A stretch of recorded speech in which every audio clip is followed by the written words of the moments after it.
मात्र 4 चीज़ों से बना ये एनर्जी बूस्टर आपके मोगरा और गुड़हल के पौधे में नई जान ले आएगा। जो हमने कटिंग प्रूनिंग की है उससे हमारे प्लांट में जो ग्रोथ रुक जाती है उसमें दुगनी तेजी से ये ग्रोथ को वापस लेके आएगा और रूट सिस्टम को स्ट्रॉन्ग करेगा।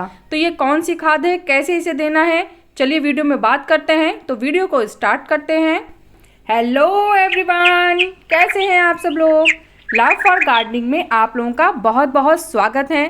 तो अभी मैंने फरवरी की स्टार्टिंग में ही आप लोगों के साथ अपने मोगरा के प्लांट की कटिंग प्रूनिंग और जो हमारा हिबिस्किस का प्लांट है उसकी भी कटिंग प्रूनिंग और रूट प्रूनिंग भी मैंने आप लोगों के साथ शेयर की थी।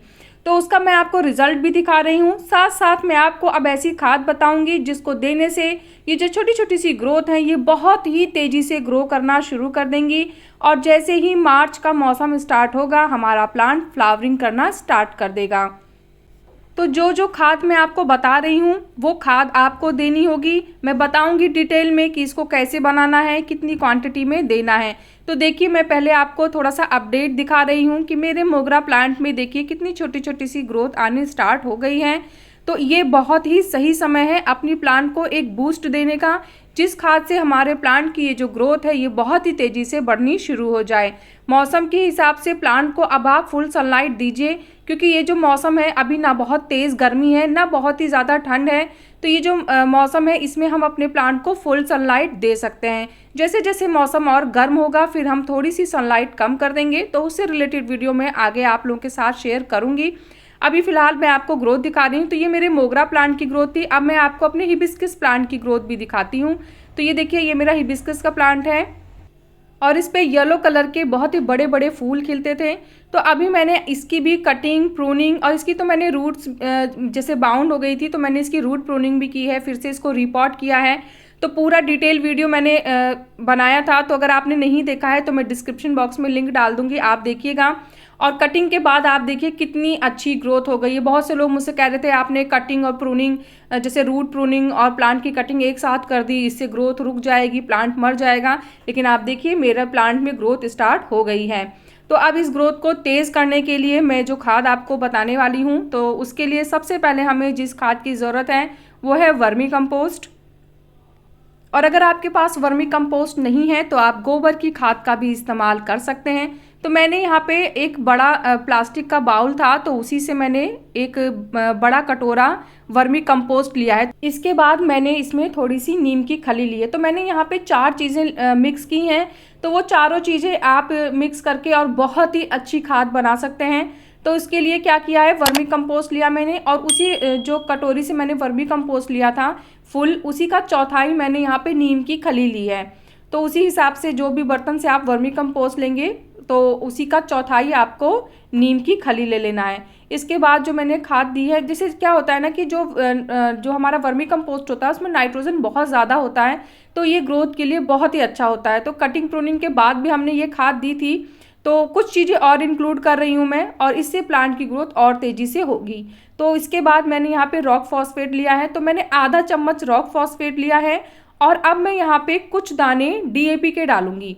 तो जैसे आधा चम्मच रॉक फॉस्फेट है, फिर उसके बाद मैंने यहाँ पे लगभग कुछ छोटे डीएपी के दाने ले लिए हैं। तो आप भी उसी हिसाब से लीजिएगा। ये देखिए जैसे ये एक चम्मच है, मैं आइडिया आपको बता दे रही हूँ रफली, एक चम्मच का चौथाई भाग आपको डीएपी के दाने लेने हैं। एक चीज़ और है, अगर आपके पास डीएपी नहीं है तो आप खाली रॉक फॉस्फेट ले सकते हैं और अगर आपके पास रॉक फॉस्फेट नहीं है तो आप डीएपी ले सकते हैं। दोनों में से कोई एक ले सकते हैं और या फिर आप आधा आधा दोनों को कर दीजिए। तो अगर आप खाली डीएपी ले रहे हैं तो जैसे डीएपी के दाने आपने 10 लिए थे तो आप यहाँ पे 12-15 कर दीजिए। और अगर आप रॉक फॉस्फेट ले रहे हैं तो फिर आप यहाँ पे आधे चम्मच की जगह 1 चम्मच कर दीजिए। और अगर आप दोनों ले रहे हैं तो फिर जितनी क्वांटिटी मैंने आपको बताई है आप वो लीजिए। अब इसको अच्छे से मिक्स कर देना है और मिक्स करने के बाद अब हम इसे 2 से 3 दिन के लिए ऐसे ही किसी शेडी एरिया में रख देंगे जहाँ पे डायरेक्ट सनलाइट ना आती हो। इसको मिक्स ज़रूर कर लीजिएगा। तो दिन भर में एक बार आप इसे सुबह या शाम एक बार ऐसे ही किसी लकड़ी की हेल्प से इसको चला दीजिए। अब आप ये जो खाद देख रहे हैं ये मैंने 2 दिन पहले भिगा दी थी। तो जो मैंने अभी आपके सामने बनाई है वो 2 दिन बाद तैयार होगी, पर ये 2 दिन पहले ही मैंने तैयार कर ली थी। तो आज मैं इसको अपने प्लांट में दे रही हूँ। मैंने सेम वही चीज़ें इसमें भी डाली हैं, बस एक चीज़ मैं और इंक्लूड करना चाह रही हूँ, वो है आयरन डस्ट। तो आयरन डस्ट हमेशा नहीं दिया जाता है, पर कभी कभी प्लांट्स में देना चाहिए, जैसे 2-3 महीने में एक बार दे दीजिए। तो अभी ग्रोथ का टाइम चल रहा है, तो इस समय आयरन डस्ट देना बहुत अच्छा होगा प्लांट के लिए। तो मैंने यहाँ पे लगभग 1 बड़ा चम्मच आयरन डस्ट का लिया है। तो मैंने इसमें पूरा फुल नहीं आ पाया था, तो इसलिए मैंने थोड़ा सा और लिया है। तो आप ये मत सोचिएगा कि मैंने फिर से रिपीट किया है, ये उसी 1 बड़े चम्मच को फिल करने के लिए मैंने दोबारा से थोड़ा आयरन डस्ट और ले लिया है। अब मैंने फिर से वापस इसे अच्छे से मिक्स किया है। क्या होता है, जो वर्मी कंपोस्ट होता है ना, वो आप कितने भी दिन भिगाइए उसके बाद भी नीचे बैठ जाता है। तो आपको थोड़ी थोड़ी देर पे चलाना होगा, नहीं तो सिर्फ पानी पानी आएगा, वर्मी कंपोस्ट नीचे ही बैठा रह जाएगा। अब इसे डाइल्यूट करना है, तो डाइल्यूट करके ही हम अपने प्लांट को देंगे। तो क्या करना है, देखिए मैंने यहाँ पे 1 गिलास ले लिया है, उस गिलास के हिसाब से आप अंदाज़ा ले लीजिए। आप कोई भी बर्तन ले सकते हैं, बस हमें इतना ध्यान रखना है कि जितना बर्तन में हमारे ये खाद आ रहा है, उसी बर्तन से हमें 2 गुना पानी वापस से इस खाद में मिक्स करना है।